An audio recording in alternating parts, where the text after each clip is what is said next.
I'd like to, first of all, thank the Society for the kind invitation to allow us to talk a little bit about some of the tropical disease initiatives that are ongoing at Bayer.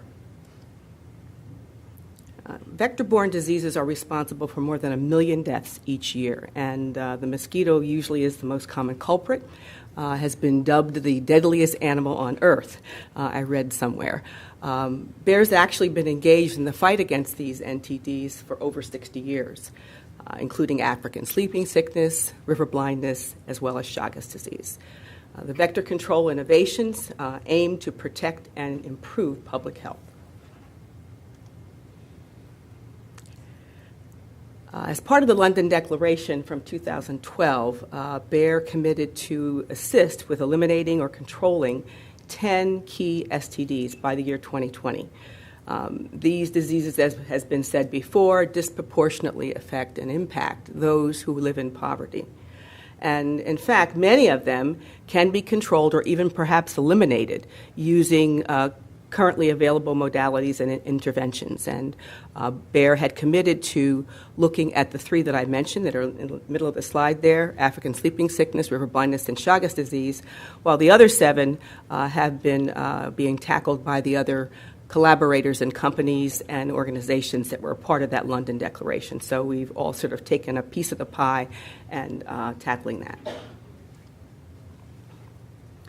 African sleeping sickness is something we've been involved in since 2002 when we connected with WHO by donating 10,000 vials of Sermin for the treatment schedule there, and further extended this collaboration in 2009 with the donation of nifurtimox that is being used in their combination therapy with eflornithine.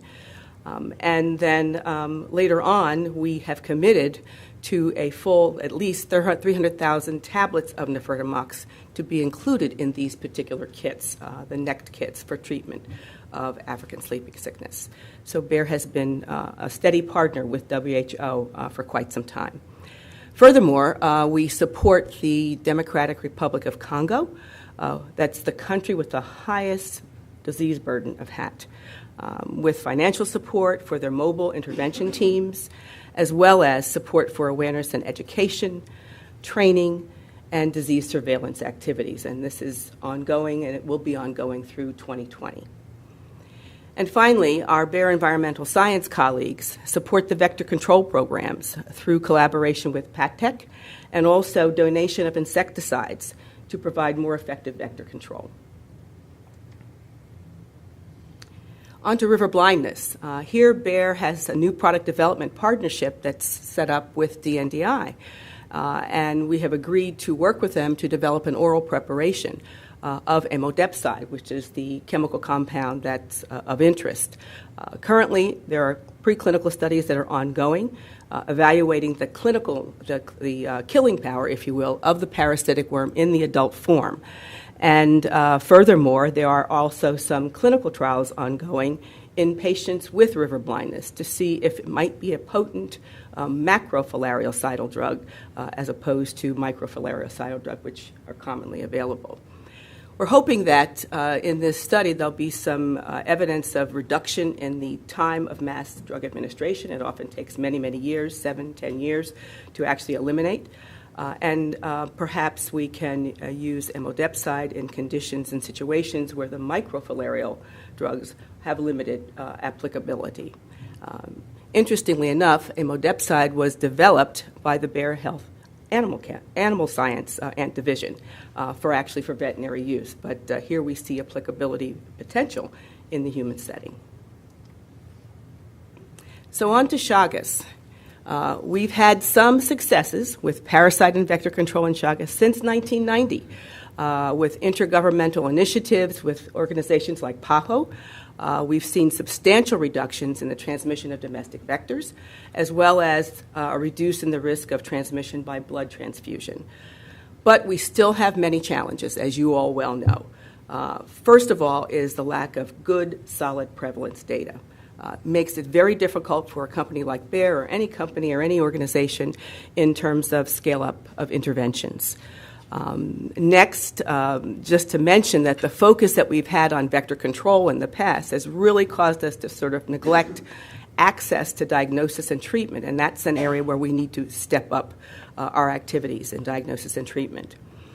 The governmental agencies that have been involved have reached out and actually identified anywhere from 20 to 80% of the potential patients in the endemic areas. However, sadly, only about 1% of those patients have actually been treated. So, again, a long way to go in terms of treatment efforts. Furthermore, other challenges, new vectors emerge in countries outside the endemic area, such as the U.S. and Europe. New routes of administration, as was mentioned previously, foodborne and even airborne infections have been noted in the Amazon area. And finally, Chagas is still living with the stigma of poverty disease. This makes it sort of less interesting to many government agencies and many organizations, and is often neglected as something that's sort of put aside and not much attention is paid to it, which is unfortunate. As we've said, Chagas is endemic to the Latin American area, where it kills more people than any other parasitic-borne disease, including malaria.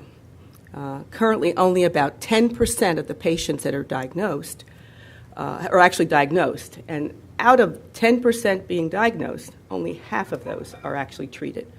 Again, diagnosis and treatment, an area where we really need to put our efforts. So not only is Chagas being found in Latin America, where it's endemic, as I said, it's now becoming a global health threat with the migrations, and it's been said before by other speakers. We're seeing migratory activities from the Latin American countries into North America, Spain, Europe, Asia, and even Australia, where they're finding cases of Chagas disease, to the point where the estimates right now are up to about 2 million infected cases in non-endemic countries. That's an estimate. That's tacked on to the currently used estimate of about 8 million infected patients in the endemic countries. So it's a big global health threat.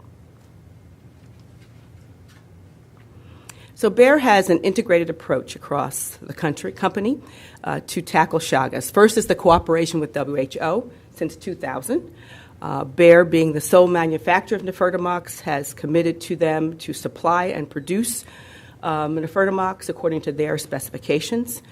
And we've committed to an annual donation initially of 500,000 tablets a year back in 2003, and now that's been increased to 2 million tablets each year through the year 2020 that Bayer will be donating. Furthermore, we've initiated a clinical development program with nifurtimox with a new formulation that's geared toward children. This is a pediatric formulation, but certainly can be used by adults if needed. But we believe that children are the focus for the current new therapies and the current therapeutic approaches. We hope that this 30 milligram formulation will allow for weight-adjusted dosing regimens in those children from newborns up to the age 18. And hopefully, furthermore, maybe even have evidence in our clinical trials for reducing the treatment duration. Right now, it's recommended to treat for anywhere from 90 to 120 days. Our study is looking at 60 days and 30-day regimens. So we're hoping that that might be a significant benefit down the road. And finally, on the vector control side, the Bayer Environmental Sciences Group is supporting vector control in the endemic countries. So let me tell you a little bit about the clinical program. It consists of 3 studies. The first study, two phase 1 studies and 1 phase 3 study. The first is a phase 1 bioequivalence study that was an open design, randomized, single-dose crossover in 36 adult Chagas disease patients. And the objectives here were to evaluate the bioequivalence of the 120 milligram tablet, which is the tablet we provide for WHO, versus this new 30 milligram pediatric tablet, we call it, but it's really for anyone who needs a smaller dose, as well as looking at the PK of nifurtimox tablets versus a suspension, or as we call it, a slurry. So you actually mix it with a little bit of water. Results actually showed that there is bioequivalence between the 30 milligram and the 120, which is great news for certainly patients in our study and also hopefully down the road. And the tablet can be administered as a slurry or a suspension. This is a particular advantage for babies because they can't swallow tablets, and mothers have difficulty giving them tablets and making sure that they've ingested it all. So if it can be dissolved in a little bit of water, about 15 ml of water, and administered to the baby, and it works quite nicely. Before I get to the phase 3 study, there was a second phase 1 study that somehow got omitted from my slides. It was my fault on the bear side. I was moving things around and missed the slides, so I'll tell you a little bit about that one. That's another phase 1 study that was done in adults. We call it the food effect study. It was an open, randomized, single-center study using the 120 milligram tablet that we provide WHO, evaluating PK parameters such as AUC, Tmax, Cmax in patients who were fed or fasted. We had 36 subjects, male, female, chronic Chagas patients included in the trial. The trial is just recently completed, and actually the preliminary results will be presented in a few weeks at the ESPID meeting in Spain, so you can look out for those results there. And then the final study is the phase 3 pediatric study that we call the Chico study. Here we are evaluating the efficacy, PK/PD, and safety and tolerability of a 60-day versus a 30-day regimen of nifurtimox being used, as I said, in children of all ages. It's a prospective, historically controlled trial with 2 treatment arms. The first group is nifurtimox for 30 days. The second group is nifurtimox the first group is nifurtimox for 60 days. The second group is nifurtimox for 30 days, followed by 30 days of placebo. This is a study that aims to enroll at least 390 subjects in the pediatric age group across the countries that are involved. And I'll get to that in a second. The main inclusion criteria, male, female, subjects anywhere from newborn to 18 years. Chagas disease has to be diagnosed and confirmed by certain methods. 2 different ELISA tests are being used in this, the recombinant ELISA and a total purified antigen ELISA. And these are required to be positive in order for an individual to be included in the study. The analyses that we include, in addition to safety, our primary endpoint shown here, looking at seroreduction and or seroconversion at the 12-month mark. Additionally, we'll look at the 60-day versus the 30-day treatment arms to see if one or the other, if they look about the same or if one or the other is more effective. Qualitative PCR is being looked at 12 months, as well as population PK/PD in this pediatric population. Right now, the study status, first patient, first visit started early in 2016, was January, and enrollment is currently ongoing in Argentina, Bolivia, and Colombia. And I think that's the end of my presentation. I thank you very much for your attention.